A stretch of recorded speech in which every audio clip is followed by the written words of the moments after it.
Halo semuanya, apa kabar? Kembali lagi di YouTube channel aku. Sekarang kita akan melanjutkan materi yang sudah pernah aku share ya, tentang vektor. Itu sebenarnya belum selesai. Dan kita membahas tentang operasi vektor dengan metode grafis. Itu cukup panjang videonya dan belum selesai. Dan sekarang aku lanjutkan, yaitu dengan metode lain untuk operasi vektor, yaitu menggunakan metode analisis dan uraian. Oke, ini sedikit review saja. Nanti yang manapun kalian gunakan sebenarnya boleh, seharusnya hasilnya sama saja.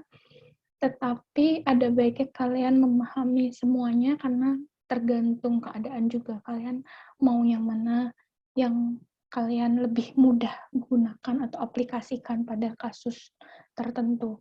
Nah, jangan lupa ya, ada metode segitiga dan metode jajar genjang untuk operasi penjumlahan maupun pengurangan vektor. Nah, yang ini adalah metode segitiga, dan ini adalah metode jajar genjang. Kalian harus ingat, kalian harus apakan step-stepnya ya.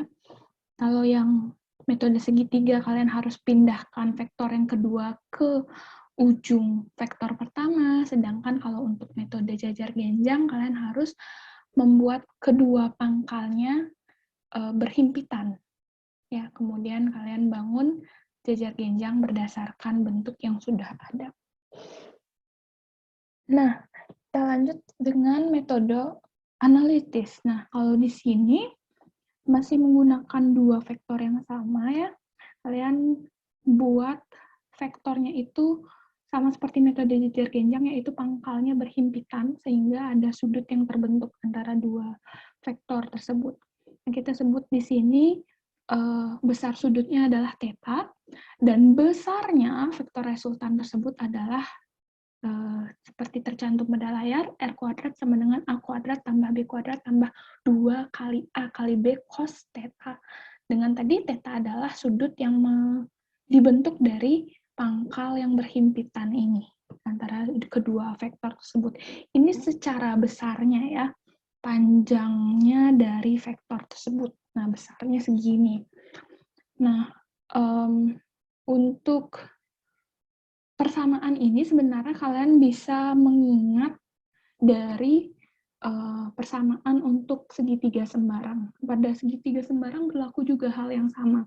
Jadi semisal ya kalian punya segitiga sembarang, kemudian kalian hanya tahu dua sisinya, ya misalnya A dan B dan salah satu sudutnya yang dihimpit oleh dua sisi yang diketahui atau berseberangan dengan yang tidak diketahui. Nah, persamaannya adalah ini, R kuadrat sama dengan A kuadrat tambah B kuadrat minus 2AB cos theta.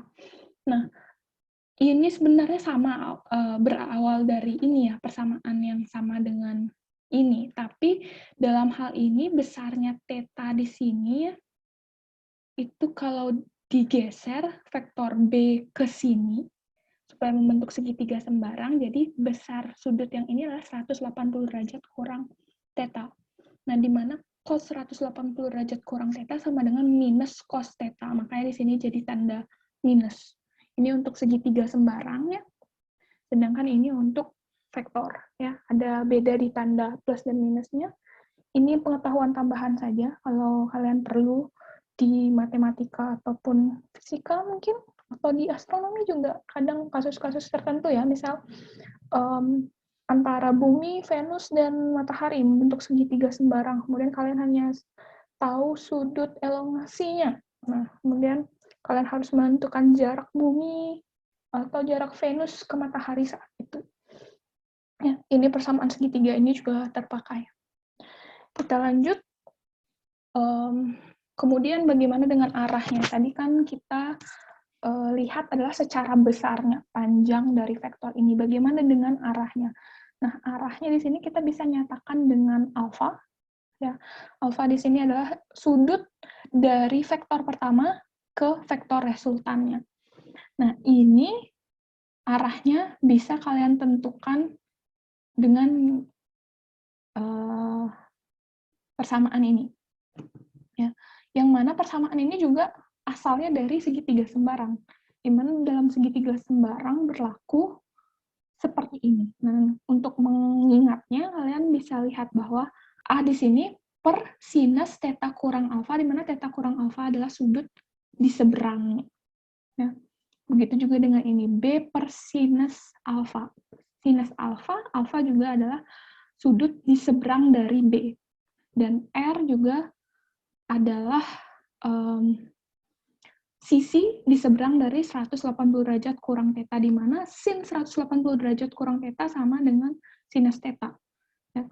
Jadi, yang dari segitiga sembarang ini juga bisa diterapkan di vektor. Nah, kalian bisa ambil yang mana saja sebenarnya ya, mau ini dan ini dan ini, yang penting kalian harus mencari nilai alfa, yaitu sudut antara vektor pertama ke vektor resultannya. Sebagai contoh, di sini ada kasus, kalian harus menentukan besar dan arah vektor penjumlahan dua vektor yang ditunjukkan pada gambar. Salah satunya bernilai satu satuan, ini agak nggak realistis ya gambarnya. Ini panjangnya kelihatan mirip, tapi ini dibilang salah satunya besarnya adalah 2 satuan. Ya, secara besarnya 2 satuan, entah apapun satuannya, bisa meter per second ya, atau kecepatan. Ya, kita sebut saja sebagai satuan, apapun satuannya nanti. Vektor A besarnya adalah 2 satuan, dan vektor B besarnya adalah 1 satuan. Nah, pangkalnya berhimpitan, pangkal vektornya berhimpitan seperti ini, dan dengan yang diketahui ya di sini 30 derajat di sini dan 30 derajat di sini, berarti sudut yang diapit oleh kedua vektor adalah 120 derajat ya. Karena di sini adalah garis lurus, jadi jumlahnya harus 180 derajat, ini 30 derajat, 30 derajat, 60 derajat, sisanya adalah di sini 120 derajat.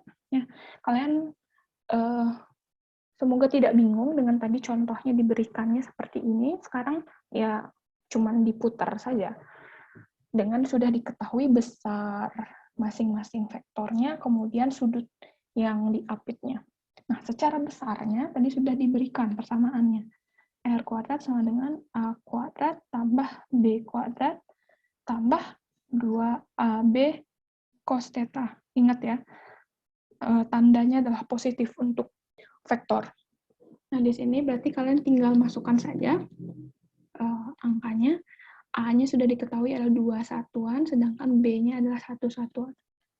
2 dikali 2 dikali 1 dikali cos 120 derajat. Cos 120 derajat ini kan sama dengan cos 180 derajat kurang 60 derajat. Dimana cos 180 derajat kurang 60 derajat adalah minus cos 60 derajat. Ini di sini aku pakai kalkulator saja. Nanti kalian akan dapat angkanya 1,73. Ini koma ya. Nah, ini secara besarnya. Kan secara panjang vektornya. Bagaimana dengan arahnya? Tadi kalian dapat persamaan B per sin alfa sama dengan R per sin theta, di mana theta adalah sudut yang diapit dan alfa yang kita akan cari.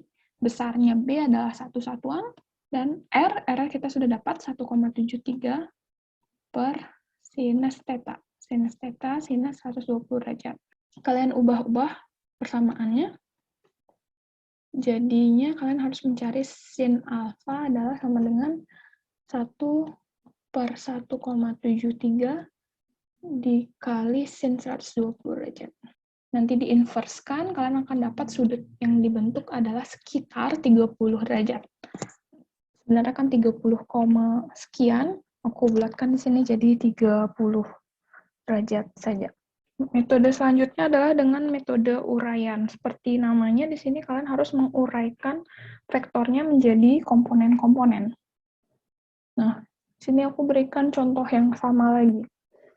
Dan kalian harus menguraikan ke masing-masing komponennya. Maksudnya seperti ini, kan ada vektor A, ada di kuadran 4 seperti ini, dengan sudut antara sumbu Y dan vektornya adalah 30 derajat.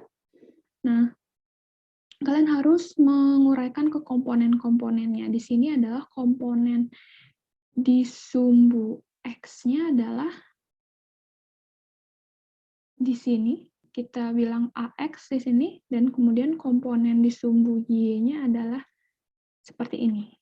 Kita sebut sebagai AY. Nah, kemudian kita punya B juga kita harus uraikan ke komponennya.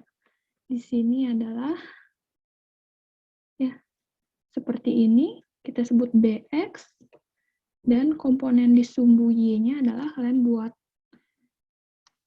seperti segitiga gitu ya, atau persegi seperti ini untuk masing-masing BX, dan di sini adalah BY. Bagaimana dengan besarnya AX AY dan BX BY? Itu kan kalian tinggal pakai trigonometri, di mana kalian harus ingat trigonometri itu misalnya ada sudut theta ya, ada segitiga siku-siku seperti ini. Nah, di sini aku sebut depan, samping, dan miring. Nah, untuk cos theta adalah samping per miring, dan sinus theta adalah depan per miring.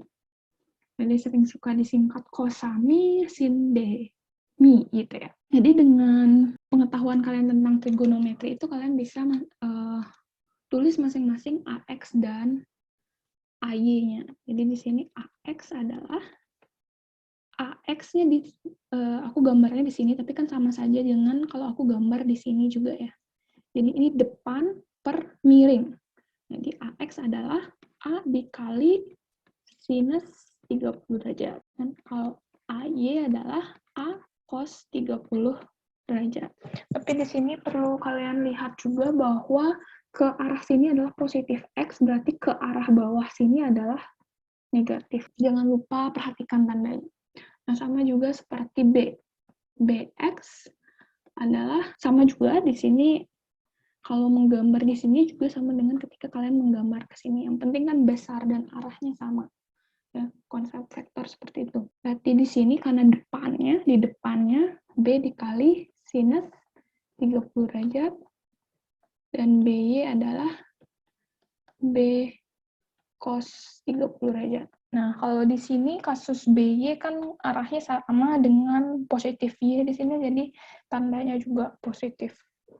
Nah, setelah menguraikan itu tinggal kalian operasikan saja. Jadi untuk besarnya Rx ya, karena ini penjumlahan, kita bicara penjumlahan, maka besarnya Rx adalah tinggal masing-masing ditambahkan, tetapi sesama X. AX adalah 2 sin 30 derajat, dan BX adalah 1 sin 30 derajat. Kalian dapat 1,5.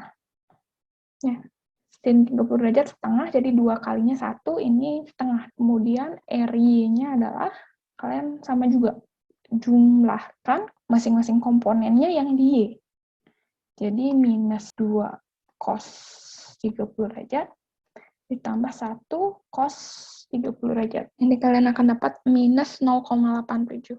Nah, ini sebenarnya untuk vektor bisa juga kalian tulis dalam namanya vektor satuan ya. Jadi ketika kalian tulis seperti ini ya, dalam bentuk vektornya bisa kalian tulis dengan ada tanda panah di atasnya atau tulisan tebal ya. Kalian bisa tulis RXI, komponen X-nya I tambah RYJ. Nah, di sini ada topi. Nah, topinya itu untuk maksudnya adalah satuan. Ya. I-nya adalah untuk X dan J adalah untuk di sumbu Y. Nah, kalau kita nanti bicara 3 dimensi, bisa juga kalian tambahkan K. Ya. K topi. Tapi karena di sini 2 dimensi, kita sampai sini saja. Nah, tinggal ditulis deh. 1,5 I kurang 0,87 J, satuannya ya, satuan. Ya. Nah, kemudian bagaimana dengan besarnya?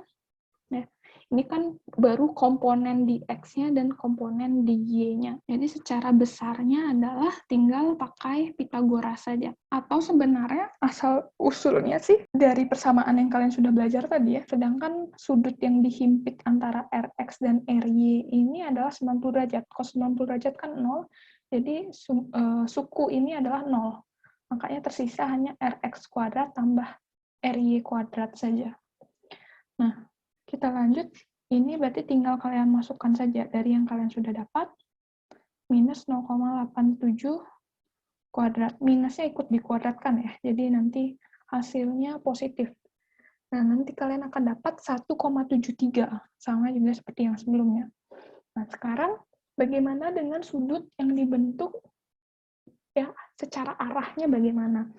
Nah, arah untuk metode uraian ini bisa kalian menggunakan besar sudut tangan.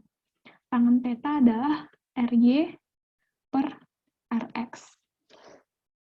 Nah, kalau kalian masukkan dari nilai yang diketahui adalah ini minus 0,87 per 1,5 diinverskan ya, dapat sudut theta adalah sekitar minus 30 derajat. Ya. Secara besar sama. Nah, secara arah kenapa di sini minus? Karena seperti ini. Aku balik ke sini, aku hapus dulu biar lebih rapi. Nah, tadi dapat 1,5 di arah X ya. Jadi kesininya adalah 1,5 ya. Dan di arah Y adalah minus 0,87 alias ke bawah. Minus 0,87. Sedangkan kesininya adalah 1,5. Nah, inilah yang membentuk sudut R. Nah, untuk ini, untuk metode uraian ini 30 derajat yang dinyatakan mana? Yang di sini. Jadi antara resultannya ke sumbu X. Tapi dalam hal ini, karena minus ya berarti ke arah sini. Ya. Kalau sudut, biasanya itu selalu dari sumbu X berlawanan arah jarum jam. Nah, di sini kalian dapat minus 30, berarti arahnya searah dengan jarum jam. Ke sini adalah 30 derajat. Itu adalah arah vektor R. Hasilnya sama nggak ya? Sama. Kalian kan tadi, di sini kan kalian sudah tahu adalah 30 derajat. Nah, kalian tadi dapat di metode sebelumnya, alfanya adalah 30 derajat. Alfanya itu kan sudut dari vektor yang pertama ke vektor resultannya. Di sini 30 derajat. Terus kalian dapatnya dengan metode uraian itu di sini 30 derajat. Sesuai kah? Di sini 30, 30, 30 dijumlahkan semuanya 90. Dan sumbu Y dan X adalah tegak lurus satu sama lain, jadi di sini 90 derajat. Oke, itu dulu penjelasan dari aku. Sampai jumpa di video selanjutnya. Dadah!